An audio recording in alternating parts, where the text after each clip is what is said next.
Olá, boa noite a todos e todas. Eu sou Igor Sacramento, pesquisador em saúde pública da Fiocruz. Estou aqui com vocês mais uma vez para poder conversar sobre o contexto da Covid-19. A gente, às segundas, quartas e sextas, tem feito encontros para poder conversar sobre a Covid-19 e o seu impacto em várias dimensões do campo da saúde, né? E como que nesse contexto, né, de inúmeras alterações, inúmeros impactos na nossa vida, a Covid-19 tem alterado rotinas de saúde, práticas de saúde, processos sociais envolvendo a relação entre saúde e doença. E a gente vai conversar hoje com o doutor Felipe Valsec, que vem acompanhando a gente em vários encontros para poder tirar dúvidas, né, sobre a Covid-19 e as suas implicações. A gente já teve uma conversa com ele.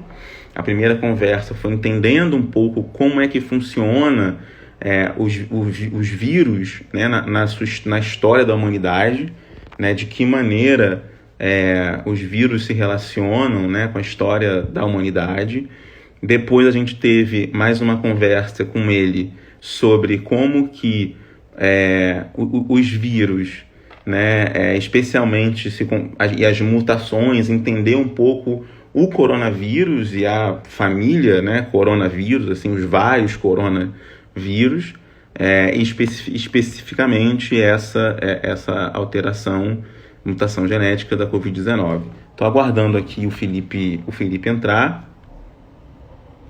para a gente poder conversar com ele. E hoje a nossa conversa vai ser especificamente sobre as formas de prevenção, né, relacionada com a Covid-19 e de que maneira, né, quais são as formas de prevenção relacionadas. Então a gente a gente falou um pouco, né, antes dessa discussão do vírus, né, como que ele se forma, como que ele se estrutura, qual a sua relação com a história da humanidade.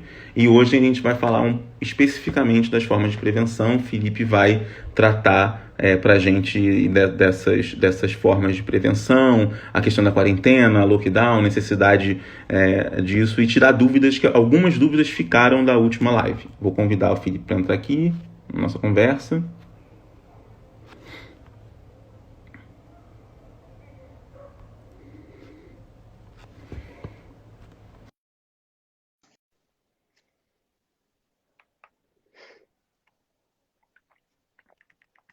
Então, eu vou, enquanto ele está entrando, vai ser da mesma forma como a gente já vem fazendo. Eu vou fazer algumas perguntas, né? E vocês fiquem à vontade para fazer perguntas também. Oi, Boa Felipe, boa noite, noite, tudo tudo bom? bem?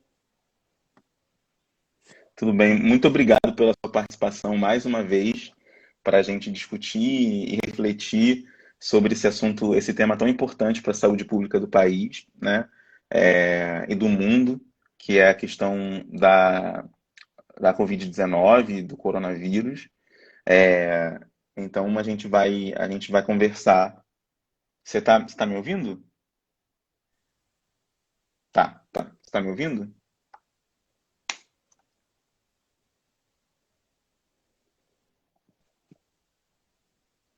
Oi, boa Felipe? noite. Oi, tá me ouvindo? Ah, tá me ouvindo. Desculpa, achei que você não estivesse Deu um ouvindo. corte no teu, Boa tua noite. voz. Então, deu, né? Pra mim também, mas tá ok, acho que pra todo mundo. Enfim, se tiver algum problema, vocês me avisem, por favor.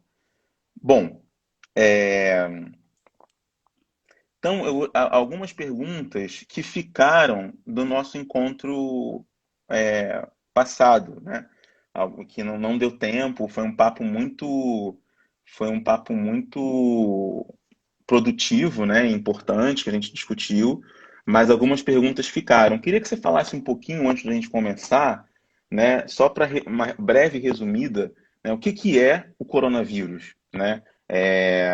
Assim, uma breve resumida, se você puder, que foi no encontro passado, né?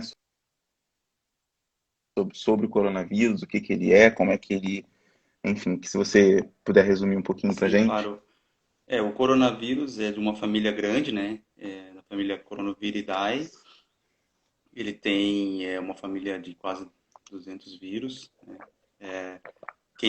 Os que mais afetam o ser humano são 6 tipos, 7 tipos, né? E 3 são os mais graves, né?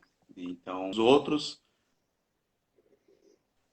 dão uma forma mais leve, que é um resfriado comum. Mas esses 3 subtipos mais graves, né? Como um deles é o SARS-CoV-2, que é esse que a gente está tendo a pandemia agora. O outro SARS-CoV-1, que a gente já teve a pandemia na China em 2002, e o MERS, que é um subtipo de coronavírus também que a gente já teve no Oriente Médio, né? Então, a gente já teve outros surtos epidêmicos em outras regiões, com uma família desses coronavírus mais graves, né?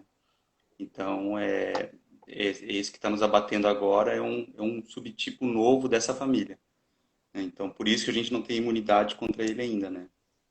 Por isso que a gente está vendo aí que está atacando todo mundo e como ele é novo, né, a estrutura é nova, os receptores dele é novo, então nenhuma imunidade, nenhum ser humano teve contato com ele até agora, na China, em Wuhan, quando começou, né?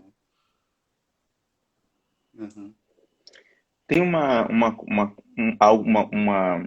aspecto que você falou no nosso encontro na semana passada, que foi bem interessante, que há estudos que já demonstram que o novo coronavírus já sofreu mutações no Brasil. O que que isso significa em termos da saúde ou do cuidado que se deve ter?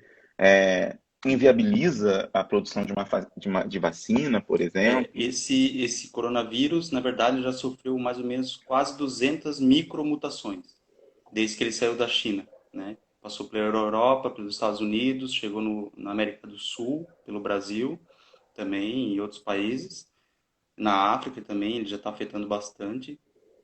Mas essas micro deleções ali, mutações que ele teve, ainda não mudaram a estrutura dele em termos de imunidade, né? Então, por enquanto, até o momento, né, essa estrutura está conseguindo, né, na maioria dos casos, combater o vírus, né?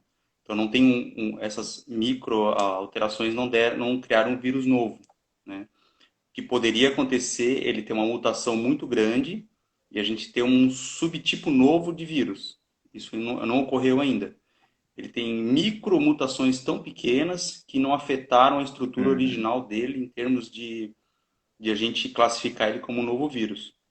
Mas para vocês terem uma ideia como os vírus funcionam, né, no geral, como o da gripe também faz isso, eles sofrem mutações ao longo do tempo, né, eles vão afetando os organismos, mutações, e a fim de se defender, né? A principal origem dessas mutações são identificar as defesas que já tiveram contra ele e ele tentar criar novos tipos de defesa, né?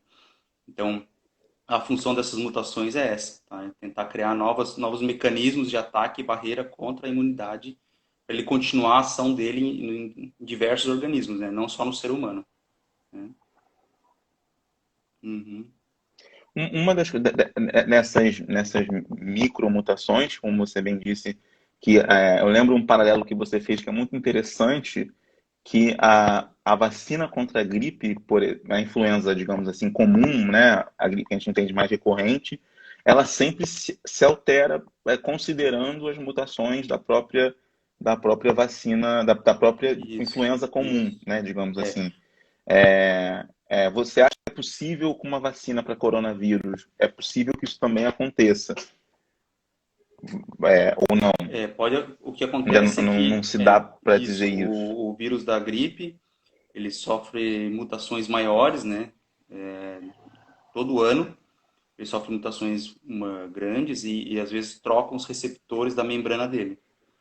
Então, a vacina que pegava esses receptores para poder entrar e destruir o vírus já foram modificadas no ano anterior, né? Então ele viu que estava sendo atacado pela vacina ou pelo sistema imune, então ele vai lá e troca o sistema de defesa dele E aí, então, a gente tem um vírus que é da mesma família, só que com uma diferença de cepa, que a gente chama, né? Então, é uma cepa diferente que Uhum. causa uma alteração na sua estrutura, que a gente tem que fazer uma vacina todo ano, né? O coronavírus ainda não chegou nesse nível, né, de mutação, assim, de seus receptores externos para a gente tentar fazer uma vacina. Nem conseguimos fazer uma vacina para ele ainda, né? Mas é possível que ele sofra mutações grandes e que a gente talvez tenha que fazer uma vacina todo ano igual a gripe, é possível. Ou então a nossa imunidade, né, que até agora ela tá funcionando, né? Quem pegou Covid, a princípio, tem uma imunidade contra o coronavírus, né, 19. Então, se essa duração, se o nosso sistema imune enfraquecer, né, for de pouca memória, talvez a gente tenha que fazer uma vacina todo ano por causa disso também, né? Que acontece com algumas outras doenças que a gente faz vacinas a cada 10 anos, Sim. né, a cada 5 anos. A gente faz reforço, né? Como a hepatite B, por exemplo, a gente tem que fazer 3 reforços para ter uma imunidade, tá? Então pode ser que Sim. aconteça alguma coisa desse tipo também com o coronavírus. Mas ainda é muito cedo para a gente, porque como a infecção iniciou lá em outubro do ano passado, na China, a gente não tem um ano ainda de contágio, né?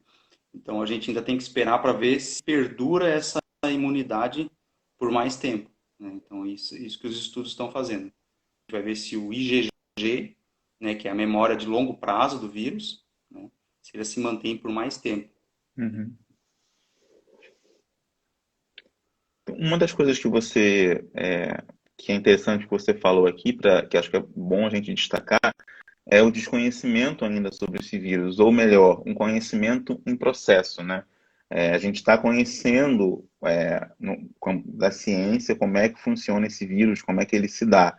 E uma das notícias que começou a surgir do final de semana para hoje é de que o vírus tem atingido também o sistema circulatório, né?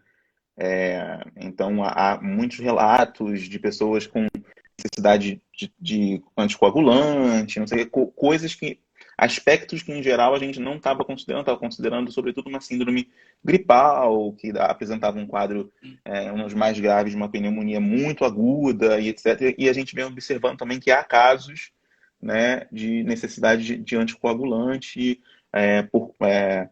quer dizer, o que eu quero perguntar é, há ainda um quê de indeterminação no grau de gravidade desse vírus para a saúde das pessoas, Isso, né? isso. O vírus, assim, ele entra pela mucosa, né? Geralmente pela garganta, pelo nariz. Ela também entra pelo olho, tá? Então, pelo saco lacrimal, por exemplo, ele pode entrar e dali ele vai para o nariz também. Então, essas três vias são as principais vias de acesso do vírus, né? É boca, nariz e olho, tá? Então, ele pode entrar, pode causar conjuntivite, inclusive, né? Como sintoma inicial e se tratar de coronavírus, tá? Então, quando ele chega no organismo, a primeira coisa que ele desce para os pulmões rapidamente e a gente tem ali o início de uma pneumonia viral inespecífica, né? Até a gente identificar que é o coronavírus. À medida que o coronavírus vai se espalhando, porque ele não fica retido no pulmão, ele vai fazendo uma viremia, ou seja, ele vai circulando no organismo. Aonde ele conseguir Uhum, entrar na célula, ele vai entrar, né? Então, células renais, células hepáticas, do fígado, do rim, ele vai entrar, né? Se ele conseguir fazer ação de destruição nessas células, inclusive no sangue, então ter ruptura de células vermelhas do sangue, né? E causar uma anemia mais grave, né? E causar uma inflamação no sistema sanguíneo por causa do combate, e aí a gente pode ter trombos, né? Então a gente pode ter esse conflito entre anticorpos e vírus dentro da circulação sanguínea que podem formar trombos também. E também a morte celular, né, pode causar obstrução do sistema circulatório. E aí a gente tem trombos também. Então tudo isso vai causando essas falências orgânicas, né, que podem causar transtornos secundários, né? Então a gente pode ter uma falência renal por infarto renal, por trombose renal, tem que fazer hemodiálise às vezes em alguns pacientes, né?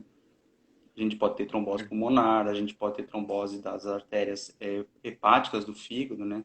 E então a gente tem que, às vezes, anticoagular o paciente por causa desse sistema. Geralmente isso a gente faz, né, à medida que ele vai agravando, né?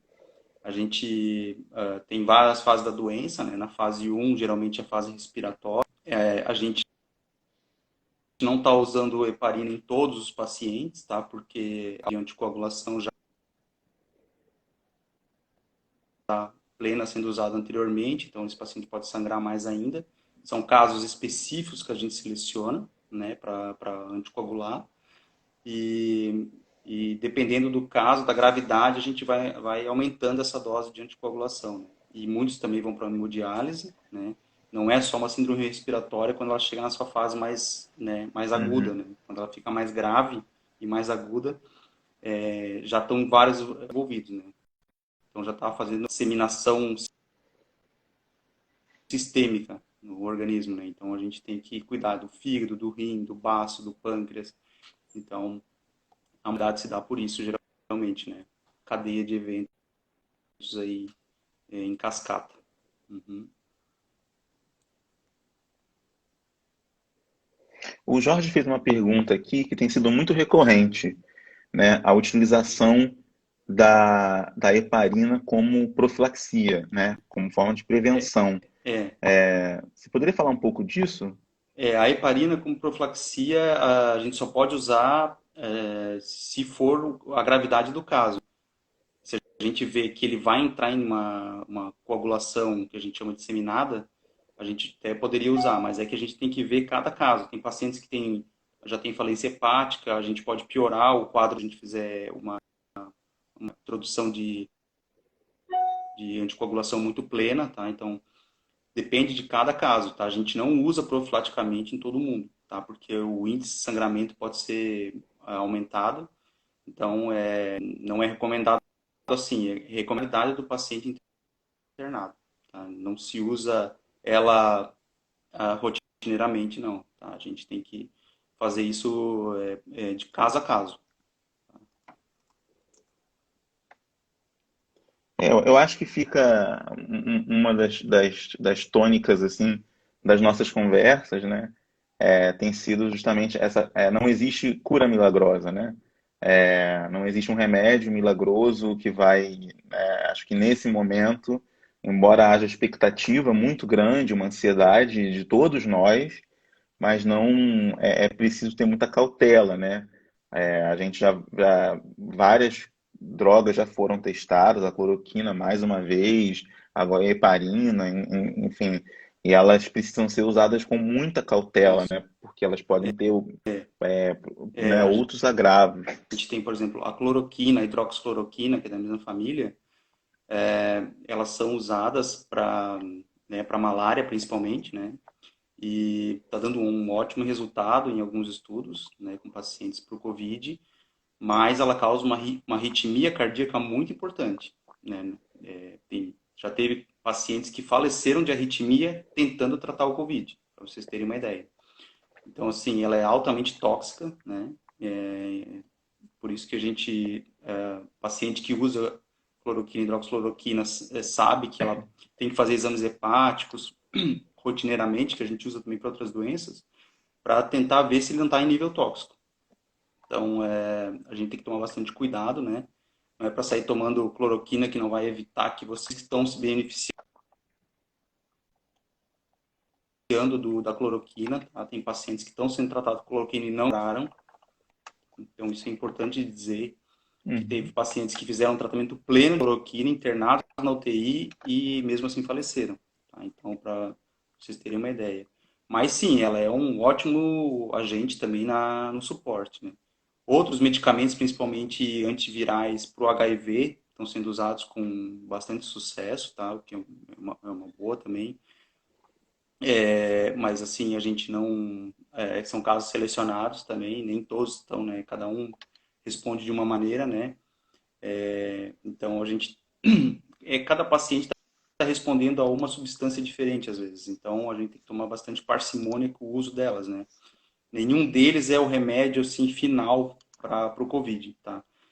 Tem também antivermífugos, tá? Como a ivermectina, tem remédios para câncer, tá? Que a gente está usando também. Todos eles, em alguns pacientes respondem, outros não respondem. Então, assim, até hoje, assim, não saiu aquele, ó, esse é o remédio que, né, como a gente faz com antibiótico, né?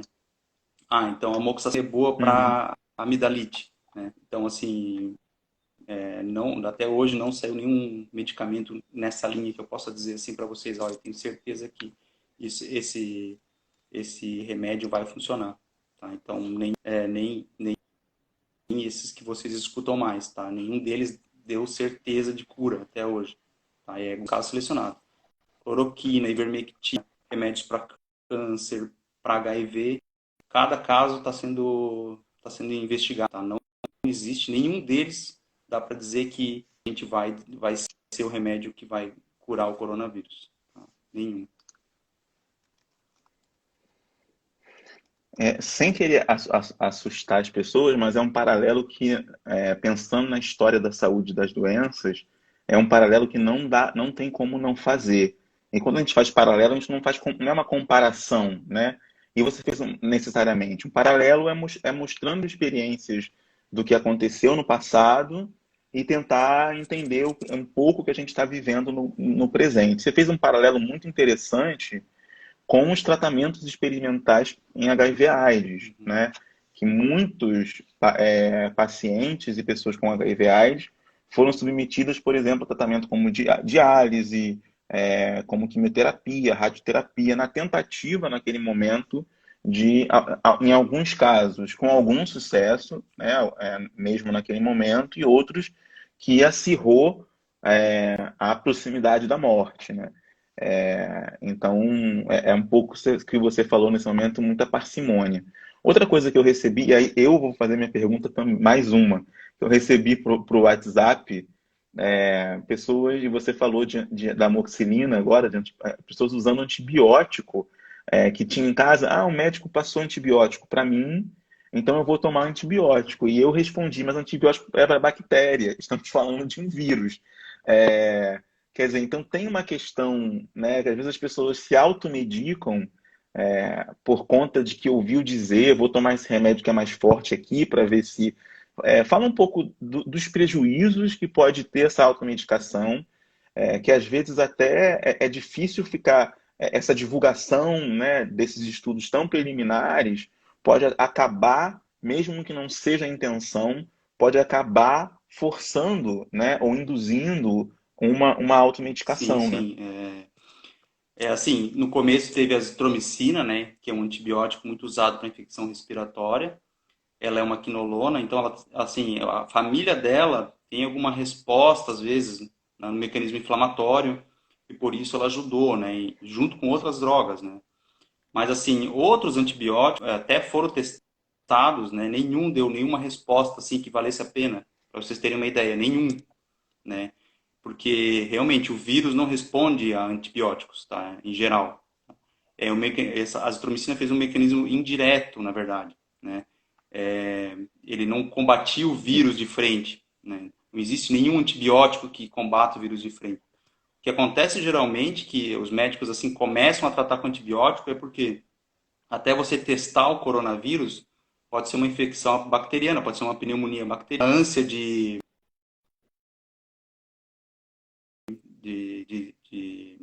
a gente começar a tratar, né, diminuir os sintomas, até que a gente consiga testar, a gente pode ser que comece a usar um antibiótico, né, para proteger a pessoa, mas a gente tem que ter essa parcimônia, tá? Os antibióticos, o que que eles fazem?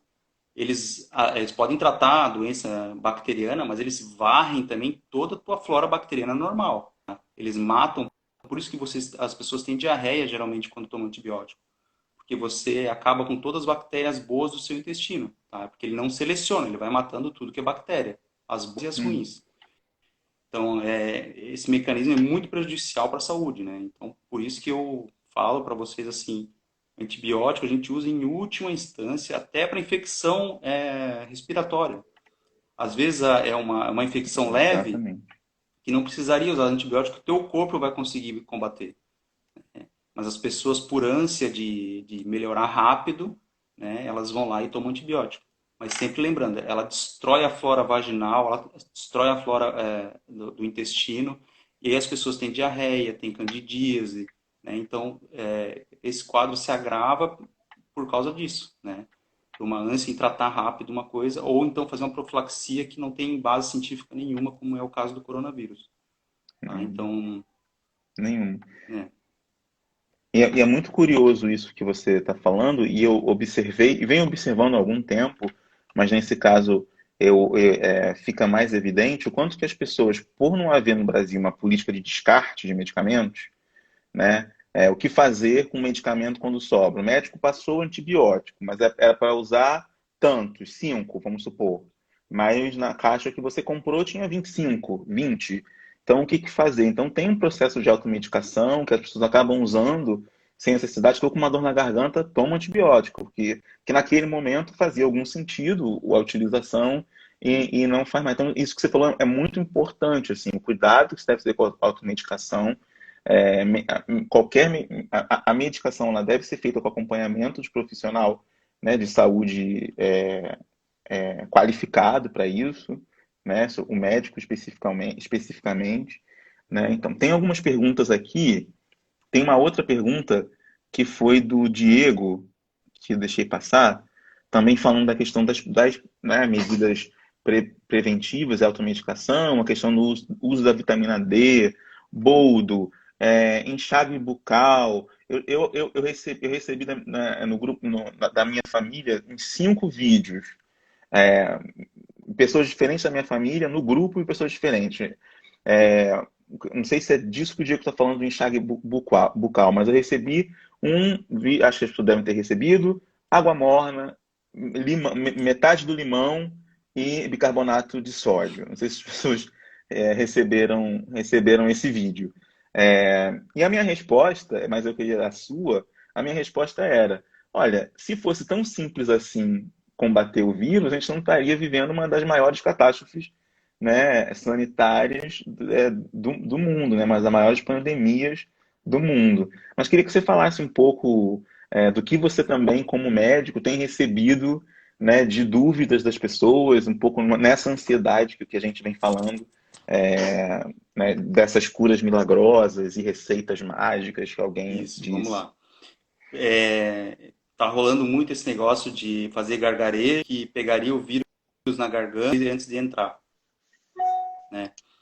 Gente, assim, ó, o vírus, ele chega na garganta, por exemplo, no nariz, ele já infecta a célula ali mesmo, ele já penetra automaticamente ou desce para o pulmão, tá? Quando você vai pensar em alguma coisa, ele já infectou, tá? Não tem nem conversa sobre isso, tá? Ele é muito rápido. Então, assim, você fazendo gargarejo não vai afetar em nada fisicamente a entrada ou não do vírus, tá? Ele já foi aspirado muito tempo quando você deu aquela respiração onde alguém espirrou, por exemplo, né? Então ele já entrou fundo no seu Uhum. pulmão, né?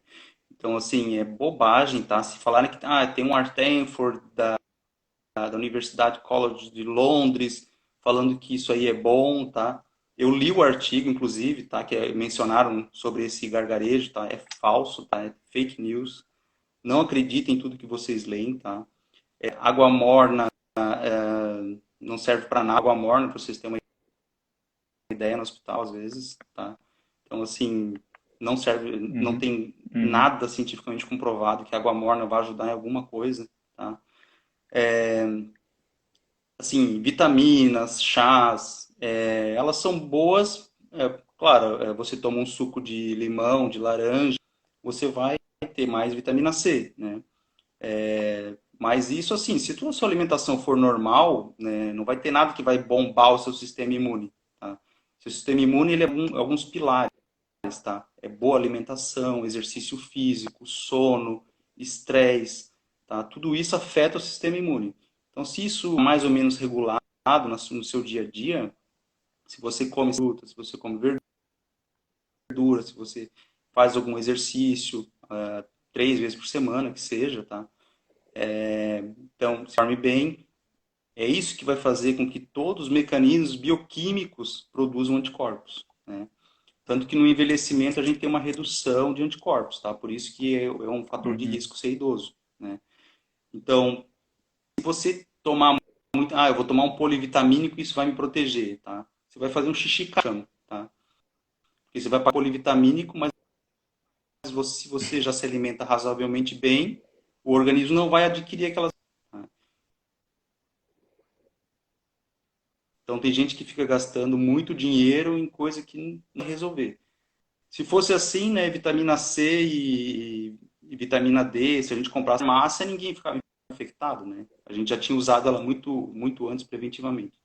Realmente, a vitamina C, a vitamina D, elas são super importantes no mecanismo de proteção do sistema imune.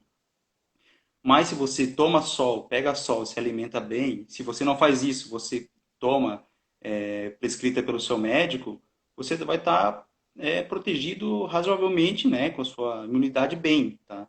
Mas assim, não existe nada assim, suco verde vai me proteger do coronavírus, tá? Suco verde tem vitaminas e fibras que vão te ajudar no dia a dia. Assim, a base sua, dos seus Uhum. anticorpos, elas vêm de um mecanismo muito mais intrínseco. Elas já vão separar o que elas precisam para fazer a imunidade, tá? Então, assim, eles vão tirar, o teu corpo vai tirar da onde você imagina que não tem. Então, ele vai fazer os anticorpos funcionar, né? É uma salvaguarda. Não se preocupem, né? Agora, é isso que você tem que mandar. São vários fatores. Não adianta eu me alimentar super bem, tomar vitamina e não fazer exercício, né? Então, tanto que a obesidade está sendo um risco para o Covid. Gente que se alimenta super bem, só que em quantidade Uhum. elevada, mas eles são um risco para o Covid, tá? Porque eles já estão deteriorando fatores Uhum. bioquímicos. Então, assim, não existe milagre, tá, gente? É o dia a dia, é a sua história de vida em termos de comida, alimentação, exercício e sono que vão fazer a sua imunidade funcionar, tá?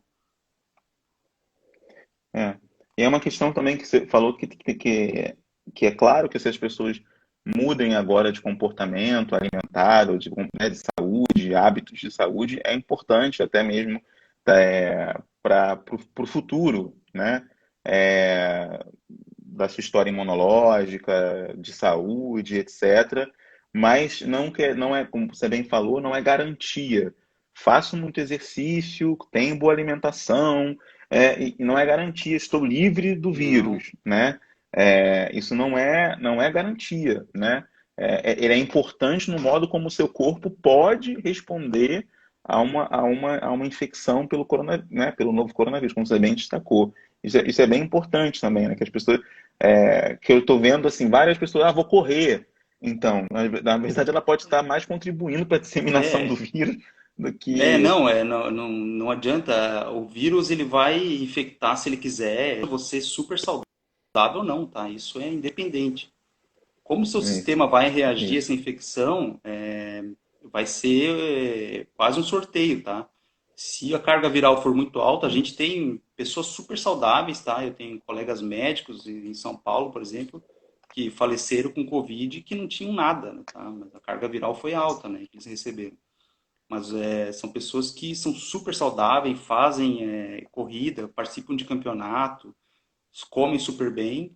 Só que Nossa. assim, o vírus não respeita nada, tá, gente? Não respeita dinheiro, social, não respeita classe econômica, raça, credo, cor. Ele é altamente contagioso. E se ele chegar numa carga viral que o seu organismo simplesmente combate, mas não consegue, seja você, claro que tem os riscos são maiores para quem é mais velho, né? Mas se o sistema imune não der conta Sim. do que você recebeu de carga viral, acontece o que está acontecendo lá em São Paulo, por exemplo, né? Nós temos internação de pacientes aí de 20 a 49 anos, superando aí margens internacionais, né? Então, realmente eu posso dizer que tem uma proteção assim muito superior ao grupo de risco, né? Tem, mas se não se cuidar, gente, vai cair no hospital igual, tá? Tem o Jorge fez uma pergunta falando que divulgaram na China, segundo ele leu, que em março uma pesquisa que relacionava o tipo sanguíneo e a infecção pelo coronavírus. Chegou a ver isso? Tem uma percentual aí que pessoas que têm o subtipo ativo seriam mais suscetíveis para o vírus, né? Mas a gente está vendo que tem muito viés na pesquisa que, como é um subtipo mais comum, foi o que mais internou. Então, assim, a gente está tratando para ver, assim, realmente se bate essa... É que esse fundo de pesquisa, às vezes, é um pouco exagerado, né? Então, a gente tem que esperar mais dados virem para ver se realmente tem alguma coisa no receptor sanguíneo que faça com que isso aconteça, né? Mas, assim, não é conclusivo ainda, tá? A gente encontrou já viés nos estudos, né? Que a gente tem que ter o mesmo nível de grupo de análise, né? A, B, O, negativo e positivo, para a gente ter certeza, tá? Então, eu não me comprometeria a dizer que um é pior que o outro, tá? Até porque tá morrendo gente de todo tipo sanguíneo, tá, gente? Então, assim, para eu dizer para vocês que é um pouco Sim. mais, um pouco menos, não é conclusivo ainda, tá?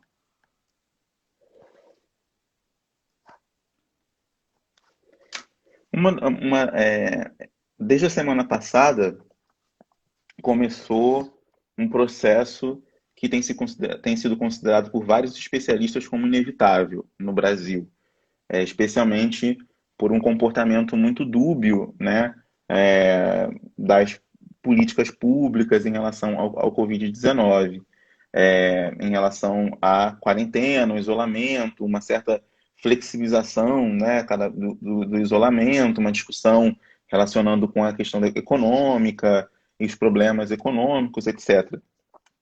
Então, o lockdown, né, que é uma forma ainda mais restritiva de medida de isolamento social, e vem sendo colocado e já começou na região, né, de São Luís, no Maranhão, no estado do Pará, no Ceará, né, enfim, já começou e agora, mais recentemente, no Rio de Janeiro, em algumas cidades como Niterói e São Gonçalo já começaram com lockdown, e o prefeito do Rio de Janeiro já começou a fazer lockdown em alguns bairros, Copacabana, por exemplo. Enfim, você considera, vendo a situação que nós estamos vivendo e o processo de disseminação do vírus cada vez mais intenso, é uma medida necessária? Agora ou chegou tarde? A gente analisando as curvas, né, primeiro que em cada estado, né, tem o índice mais confiável para a gente ver como está se comportando o vírus, né, ocupação de leitos também é uma coisa bem interessante, né. Então, por exemplo, nesses estados que tu falou, como Amazônia, no Maranhão, a gente está em Belém, né, a gente está chegando aí a quase 90% de leitos ocupados, né, em alguns lugares em 100%, como São Luís. Então, não tem outra saída a não ser a gente impedir que o vírus transmita de uma pessoa para outra, né? Isso que a gente chama de lockdown, né? E, infelizmente, isso foi feito já na peste, né? Na peste, no século passado, a gente fez um lockdown, Uhum. tá? Foi feito um lockdown na Europa, porque não conseguiram parar a cadeia de transmissão do vírus. Eles viram que a única coisa que parava o vírus, a pessoa não transmitir para outra, né? Que é o óbvio, né? O vírus ele é intracelular, ele precisa passar de um organismo vivo para outro organismo vivo. Então, o Sim. único jeito de você não passar de um para o outro é um não chegando perto do outro, né? Então, esse que é o problema do lockdown, né? Você tem que isolar as pessoas. O nosso grande problema é a taxa de ocupação em leitos e respiradores. Se você não encontrar respirador suficiente para a população, vai acontecer o que está acontecendo. Muitos vão morrer na fila de espera de um respirador, né? Então, as pessoas parecem que não estão entendendo isso nesses estados, né? Então, você está chegando aí com uma taxa de letalidade altíssima, internação a quase 100%, e eu vi as pessoas em Manaus na feira, no Rio de Janeiro continuaram indo no comércio, na Na praia, praia, pegando sim, transporte sim. público. Então, assim, é isso que o vírus precisa, tá? Ele precisa disso para se espalhar. Infelizmente, né, a economia vai sofrer, e vai sofrer muito. A taxa de desemprego vai disparar, não tenho dúvida disso. Tá? Mas aí a pessoa tem que decidir, né? Não adianta ter dinheiro, mas cair no hospital, né? Então, a gente tem que fazer esse contraponto. Eu sei que a economia é um fator muito complicado, mas realmente, se a gente vê que o vírus está se espalhando, o contágio de um para outro, não sei se vocês acompanharam em Honduras, né? As pessoas largavam os corpos da família na rua, Uhum. né? Para vocês terem uma ideia, né? Para ele não contagiar mais ninguém. Então, as pessoas morriam em casa, tá? Isso pode acontecer no Brasil se a gente não fizer nada. As pessoas começam a morrer em casa porque simplesmente a ambulância não vai buscar, porque não tem para onde levar, tá? É isso que pode ser que aconteça. E as pessoas vão morrer em casa e você vai ter que se virar com o corpo por, às vezes, até uma semana, como aconteceu lá. Então, nesse gravidade que a gente pode atingir no Brasil. A nova aqui, ela está acompanhando a curva da Espanha. Para vocês terem uma ideia, tá? Que é o país mais afetado do mundo até hoje, né? Assim, em termos de rapidez e gravidade.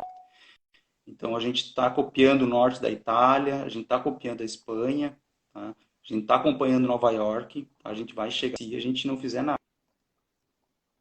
Uhum. Infelizmente, como não tem resolução, é fazer isso aí, tá? Evitar o contato entre pessoas, né? Uma coisa assim interessante é que o vírus, por que assim, a pessoa me pergunta, mas como é que pode lavar a mão ser melhor que usar o álcool, por exemplo, né?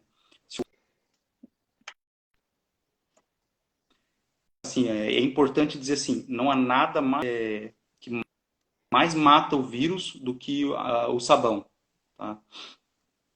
Por quê? Porque o vírus ele tem um componente gorduroso dentro dele, tá? Então, ele rapidamente desnatura frente ao sabão, tá? Muito mais rápido que o álcool.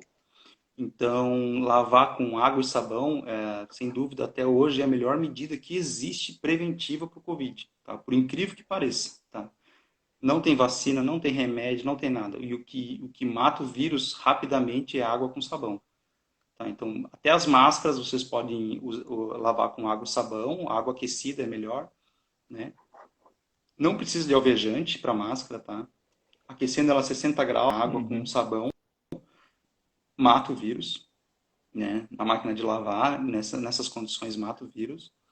Então, até hoje ainda são medidas simples mesmo que vão coibir o vírus, tá?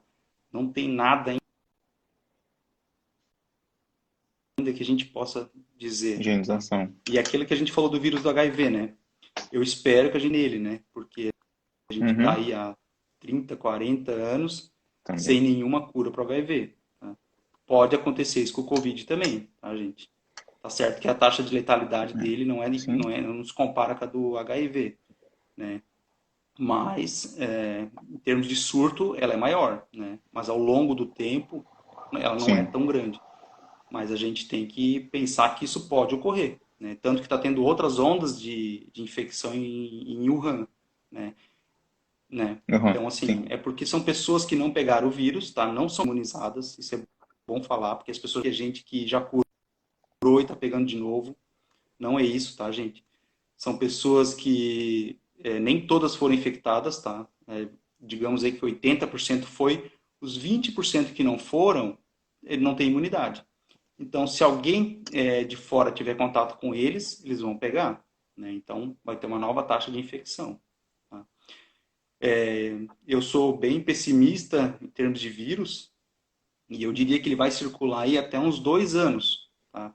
Vai ser não vão uhum, ser surtos pesados, tá? Mas eles vai ter infecções graves, né?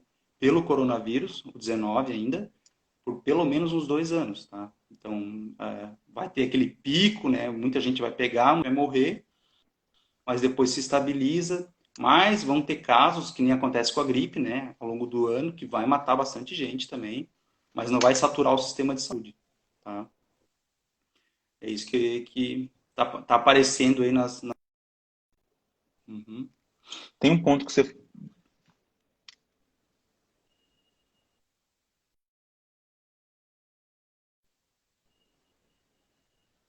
tem um ponto que você falou, alguns, né, muito importantes, assim. O primeiro é a explicação em relação à necessidade do uso do sabão, né? por que é importante em relação ao álcool. Muitas pessoas perguntam, acho que a sua explicação é o efeito detergente, digamos assim, do sabão, né, de eliminar a gordura. Isso é muito, muito importante que você destacou, a relação da proximidade do vírus ser intracelular.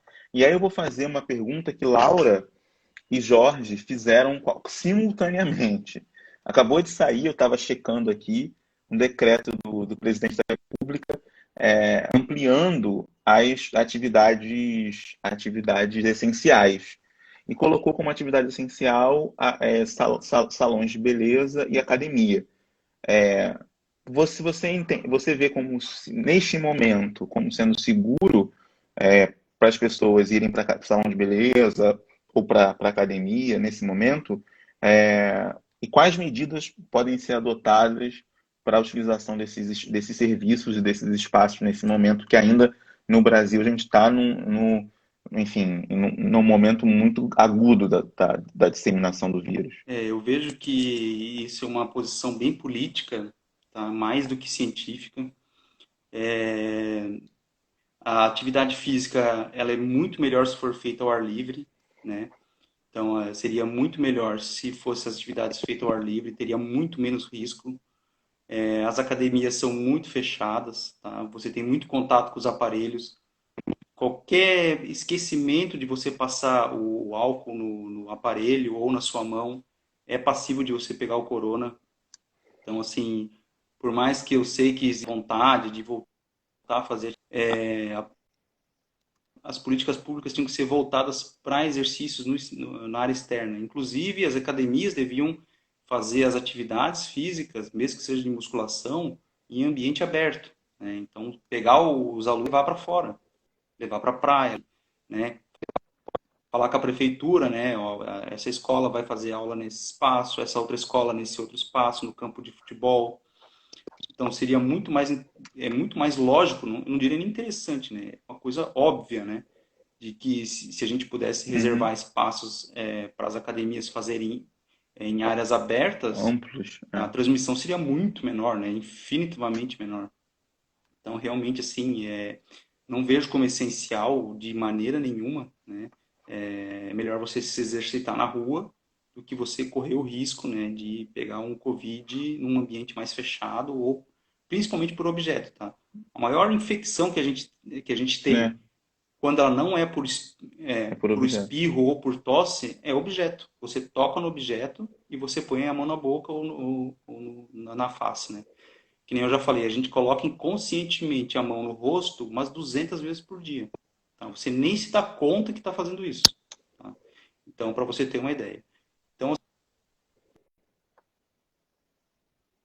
e aí pronto, você toca uma coisa que está infectada e põe a mão no olho, a mão no nariz, a mão na orelha. Fica muito próximo da mucosa e o vírus consegue entrar, né? Então, esse que é o problema, né? E com a máscara, a gente tem que ter muito cuidado. Por que que a OMS proibiu a máscara no começo para a população geral? Porque o que acontece? Elas não estão acostumadas, né? Eu aposto que todo mundo está me ouvindo faz isso. A gente não aguenta ficar com o pescoço. A gente não pega na alça, a gente pega no meio, tenta ajeitar, né? Ela escapa, ela escorrega. Então, toda vez que você faz isso, se você não lavou a mão antes e sua mão estiver contaminada, acabou, tá? Você vai contaminar com máscara ou sem máscara. Então, por isso que a orientação da máscara demorou tanto para chegar, tá? Porque a gente sabia que a população ia ter dificuldade de dia, tá? E uma coisa importante é assim, ó, crianças de 2 anos não devem usar máscara, porque há um risco de asfixia com a máscara. Tá? Elas estão numa fase oral, que a gente chama, né? Sim. Então, elas podem tentar morder a máscara, aspirar a máscara por causa do dentinho que está nascendo também. Então, é muito importante que os pais não tenham essa ânsia de sair com a criança e tentar colocar a máscara, porque é pior ainda. Tá? Então, a gente fala para as crianças menores que fiquem em casa, que é melhor, né? Tentem deixar com alguém e não levarem junto. Se for evitável isso, é melhor que você cubra o carrinho de bebê com aqueles plásticos anti-chuva, tá? Quer medida de proteção maior, né, para o carrinho que está transportando ele, por exemplo, do que colocar a máscara no neném. Tá? Isso é bem importante falar. Tá? Até 2 anos a gente não coloca. Tá? Não, muito importante isso né, que você está falando. Depois o Fernando aqui complementou, né, dizendo que essa medida ela vai ficar ainda a cargo, né, das prefeituras e dos governos do estado, né, que vão fazer as adaptações e etc, né? Mas e tem uma outra coisa que é importante destacar é que há estudos já que veem a possibilidade de disseminação do vírus pelo sistema de ar-condicionado. E as academias, em geral, utilizam, né? Então, tem a questão do objeto, tem a questão da possibilidade de disseminação ainda pelo sistema de ar-condicionado. Então, a cautela é pouco, É, né, para utilizar espaços como o de academia ou salão de beleza, né? é, Nesse, é a nesse momento. e com certeza o vírus, pelo ar-condicionado, ele não sofre alteração nenhuma. Né? Nem o filtro do ar-condicionado barra o vírus, ele é muito pequeno. Né? É que nem eu falei, né? O vírus, ele é mais ou menos, as células são do tamanho mais ou menos daqui até o Japão. Tá? É mais ou menos essa distância aí que é o vírus veio a célula. É gigante perto dele, ele é muito, tá? Então ele passa por vários filtros, tá? Por isso que as máscaras, como eu falei, elas têm que ser de tecido triplo, inclusive de diferentes tipos de tecido, tá? Para poder criar uma barreira maior contra o vírus tentar parar em alguma dessas microporos que existem ali. Tá? Mas, de qualquer forma, é isso, né?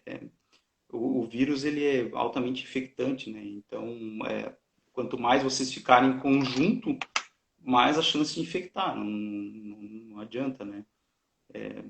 Academias, locais para cortar o cabelo, são locais muito fechados, né? O contato é muito grande. Inclusive, a gente achou o vírus no esgoto, né? Então, existe a Sim, possibilidade dele ser transportado em prédios pelo sistema de esgoto entre o vaso sanitário e outro, né? Para vocês verem a capacidade do vírus, tá? Pelo sistema de sim. canos, né?